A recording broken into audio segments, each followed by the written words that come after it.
ان هو كل مرحله من مراحل بقى بتزيد الدوافع وغير العقليه بتاعته، وبالاخص كمان وليد الرجراجي كسر صنم السي في،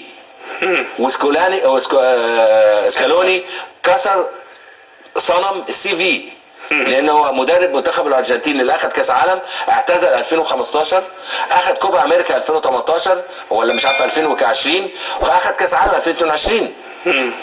يعني ففكره بقى ايه، ابعتوا لنا السيفيهات وهاتوا لنا السيفيهات، هو درب منتخبات ولا لا، هو درب انديه ولا لا، في الاخر الصفات الشخصيه الحكم بالنسبه للصفات الشخصيه والموهبه هو ده المدرب.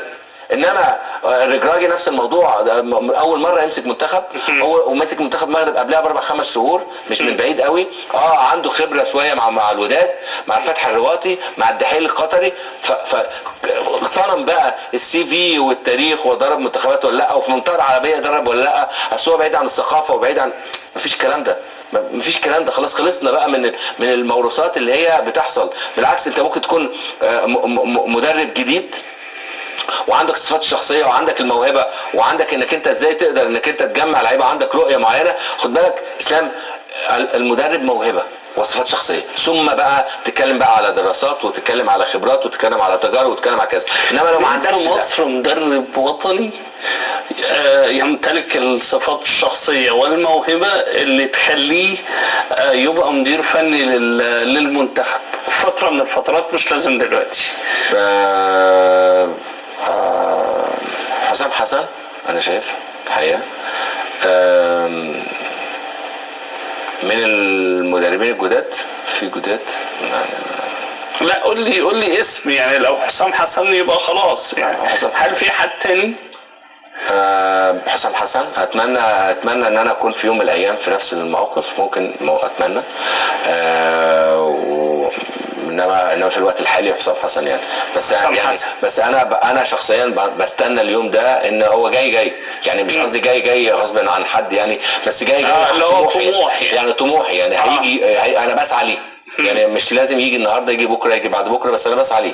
حسام حسن في الوقت الحالي حسام حسن هو الوحيد، لانه اتظلم حسام بدري على فكره. نعم. حسام بدري اتظلم. وبعدين انا يعني شفت كلامكم مع كابتن رضا، انه بيقول ان ماتشات اللي هي اللي خلت مصر في التصنيف الثاني، على فكره غانا كان تصنيف ثاني وصلت، الكاميرون تصنيف ثاني ووصلت. يعني هو مش شرط التصنيف عشان توصل كاس عالم او توصلش كاس عالم. احنا وصلنا لغايه اخر مباراه. بالظبط، انا شايف ان حسام بدري اتظلم جدا في الفتره اللي مسك فيها.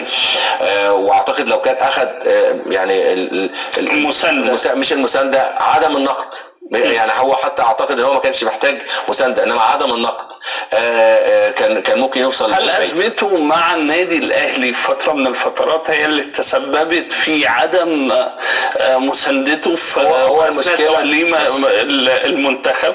هو المشكله اسلام ان كابتن حسام بدري الناس كتير بتسمع عنه، ما بتسمعش منه.